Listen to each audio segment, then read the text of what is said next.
Alright, Bonehawks, this video is all about Mortal Kombat 1 DLC characters.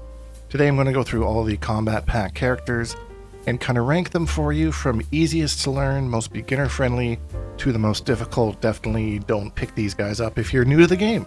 So, yeah, that being said, we're going to include all of them today, except for T1000, who is not released at the time of this recording. But if I had to guess, he's going to be somewhere in the middle. That being said, let's get into the easiest DLC character to learn. Accept your death. First up is Conan. Conan is a very straightforward character. Just swing big sword, do big damage, that kind of a thing. There is not much to him at all. He has these fun little cancels you can do. Isn't that some ASMR, huh? But you don't really need to do those in order to get his game plan going. He's, like I said, very straightforward. Moves list isn't anything crazy. Probably the most complicated thing he has is his little debuff that he gets at the end, the Sumerian Rising. No, not that one. Crom's Curse. Sorry, that's the one I meant to say there. So yeah. And that's just, you just need to do it when you're below 30% health. Getting that off can be sometimes difficult, but the big thing with Conan, though, is that he doesn't have a projectile. So you're going to want to use a cameo that can either give you one, or a cameo that can negate them, like Sub-Zero or maybe Motaro for a reflect. Just so he has a way to deal with that. But other than that, he's pretty straightforward. But if you like a character that like playing with projectiles, probably not the greatest for you. So, but as far as just overall learning the game and learning the character, great first start when it comes to DLC, in my opinion. Let's get on to the next one. Next up here is Omni-Man, and this character is very similar to Conan in the way that he's very much just, instead of big sword, it's just punch in the face. You know, he's got decent mix-ups, some good special moves, he's not too overly complicated. I will say that as you find yourself getting better and better at this game and playing better and better players, Omni-Man does kind of fall off a little bit, but for just getting started, he's super easy to learn. Similar to Conan, he doesn't have a projectile, but he does have this Viltrumite stance, which will dodge projectiles, and you can also teleport out of it. So it's an easy way to deal with them if you're stuck up against them. So yeah, but just like some good little mix-ups here, good pressure, good buttons, he's safety, he's not overly complicated, execution isn't that crazy. So yeah, Omni-Man is the second easiest character to learn. Next up we have Sektor. So Sektor is very projectile heavy. So if you can just kind of do this, give yourself an instant advantage right off the bat. Projectiles, more projectiles, and then she does have good buttons up close, really good standing one, really good down one, and then she also has some mix-ups, so she has this overhead and a low. Really fast double hitting low, can break armor and start up. Her combos take a little bit of execution, and this is kind of like where things start to kind of go up a little bit from this pick, but not really a whole lot. She has a teleport that's also a combo launcher, so that's pretty crazy and pretty beginner friendly. So yeah, there's not much to her. If you like to use projectiles, play a try and catch me kind of a game, this is a character for you. Not too much more to go over. I like to pair her with Shujinkydink because that gives her combos off of her overhead, whereas normally you just kind of do this. So, or something like this.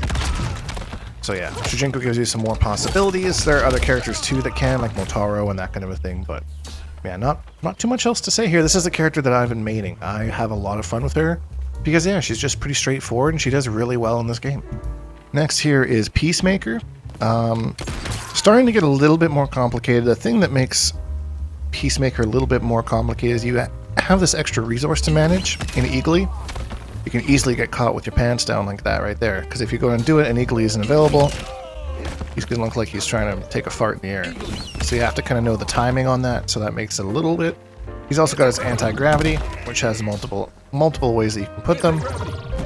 Land kind of behind them, on top of them, or that kind of thing. You can cancel it too. But yeah, not the most complicated character in the game, but as far as like the DLC characters, this is kind of when you're going to start to get different things you need to be thinking about and different things to manage. He can be played on a pretty basic level, depending. There's a little easy combo for you right there. But yeah, I would say this is probably the first challenge character where you kind of have to keep track of more than just the basics of the game. It's going to kind of make you use your brain. So yeah, that's Peacemaker. I would say that all of those characters are kind of in a tier of their own. Well, I would call them like the beginner tier. And now we're kind of starting to get into some more complicated things here with Ghostface. The thing with Ghostface is he has multiple different stances. There's 3 different ones he can be in, which is his main one, or he has an enforcer or an assassin. So immediately there's the task of trying to not only keep up onto what kind of stance you're in, but also kind of how long it lasts, because it's on a timer, and once it's on a certain timer, he's going to come back on the screen. So this doesn't really make him very beginner friendly, because there's a lot of things to think about with this character.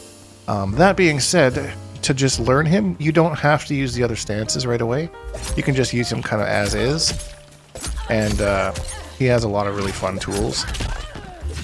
Fairly easy, straightforward combos, but yeah, all in all, probably wouldn't recommend starting on this character.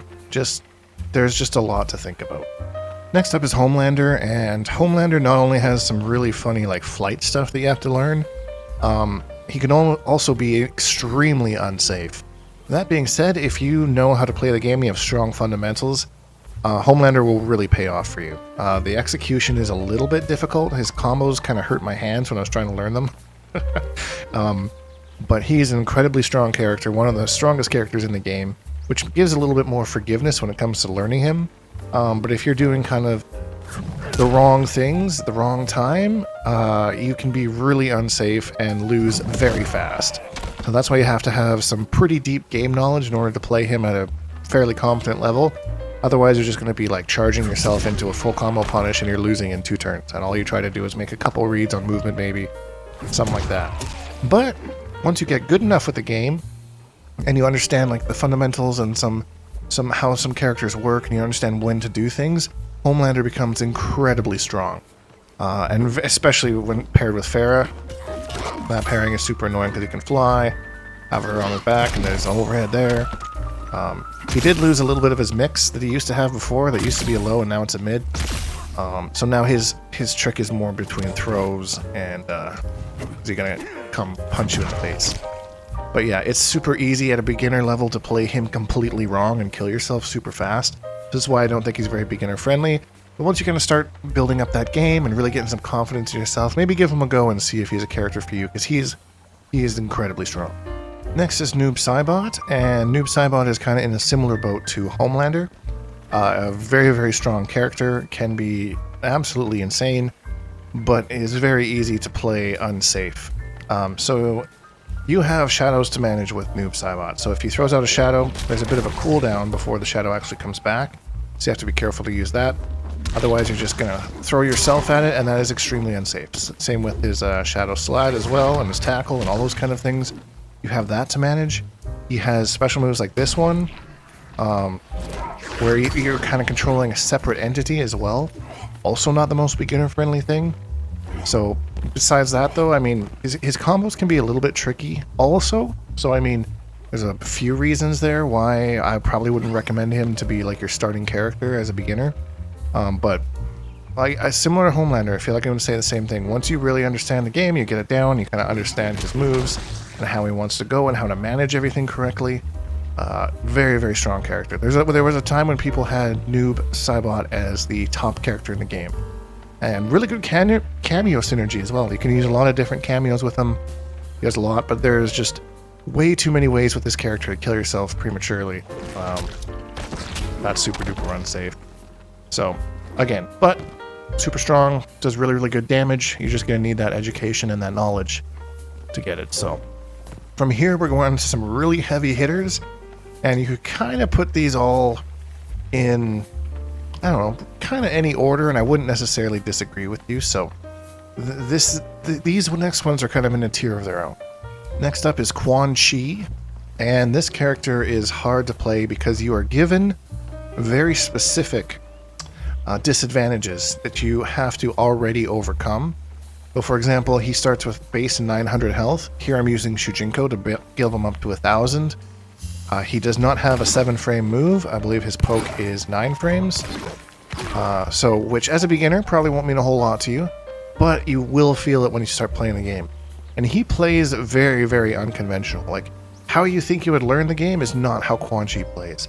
he really relies a lot on this armor portal, and understanding how to use armor, understanding when to get armor, and exactly the places to armor out are not exactly the easiest things to learn. He uses these portals as well, pushes opponent away, but there are circumstances where the opponent can actually just go right through it, so you need to know about that. If you're going to do what he's strong at, you need this one out.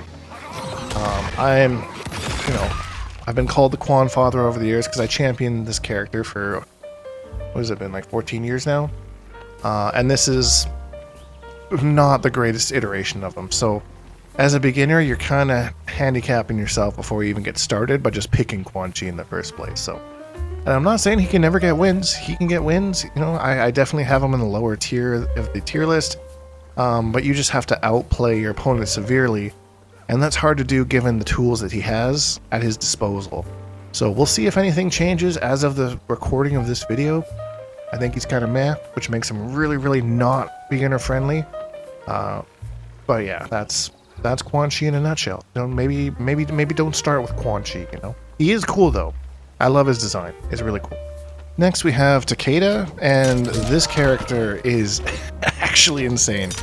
Super cool, as we saw in the pro competition recently, super good. A lot of the pros have been using him because really good movement. Just kind of does everything well, but like as a beginner, if I'm learning this character and I'm looking at this move list, oh hell no! Look at all these moves. Oh hell no! It's not as bad once you kind of start to get into it and kind of learn what does what, and most of them are directional inputs, but that is super duper intimidating for someone just trying to learn the game and just picking a character to kind of mess around with. So, and then pretty unorthodox as far as fighting game character goes. Lots of very specific stuff, lots of legacy stuff from MKX. So if you didn't really play MKX, lots of spacing stuff. Really good. You need to really understand your spacing, or else you're going to get yourself killed with this character. But again, once you learn, maybe once you pick a more beginner-friendly character, you can go back to Takeda, give it a shot, and see if you can be the next whatever ninja guy this guy is. Is he still Shiro Ryu? Yeah, because he wouldn't have been with the Lin Kuei as they switched, because Scorpion left. Was Takeda part of the Lin Kuei when Scorpion was part of the Lin Kuei, or did he just join for the Shiro Ryu? Or did they just do some crazy time bullshit and just pull him out of nowhere, and then here he is. Whoa, Takeda from another dimension. How cool. I love that stuff. Alright, I think we're at our top two now. So this one is Ermac, and he is extremely execution heavy. Like, you need to understand his buttons, understand his game, really have a good understanding of how frame data works.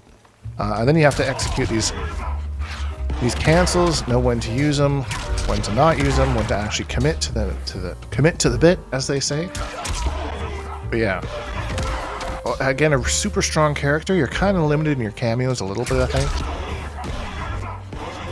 But yeah, cancels are like one of the harder things to execute, I find, in fighting games, and does not make it super duper friendly, in my opinion anyway. He also has that little air float thing, but similar to Takeda, you kind of go through his special moves. It's not quite as intimidating, but it's still a lot. And you have just weird things like this, you know, understanding a little bit about when to use this, how this works, that kind of a thing, and how it affects your meter.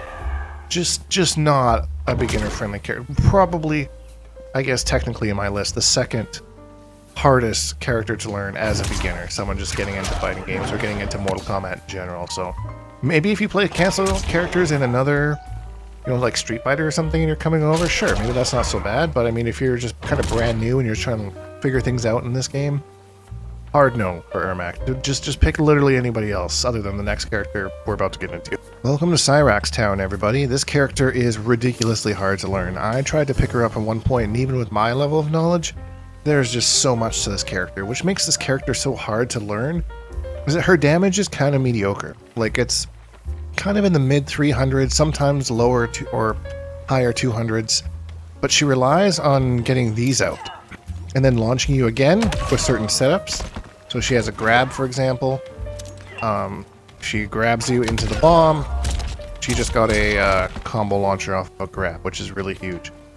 a decent overhead, decent lows, that kind of a thing.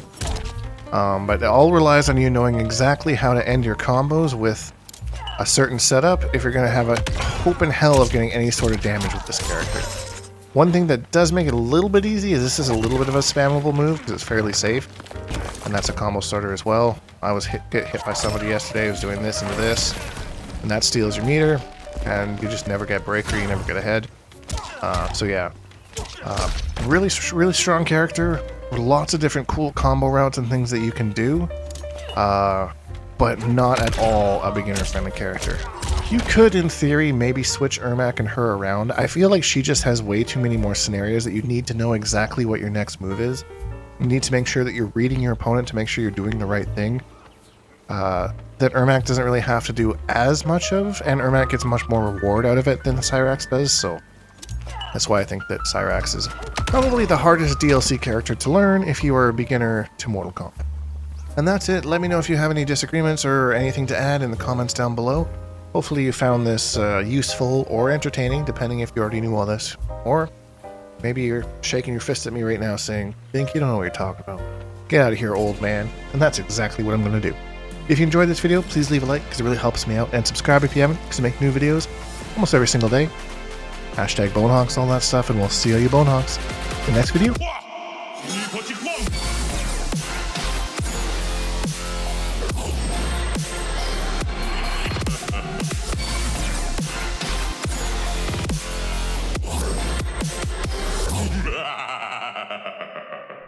Accept your death.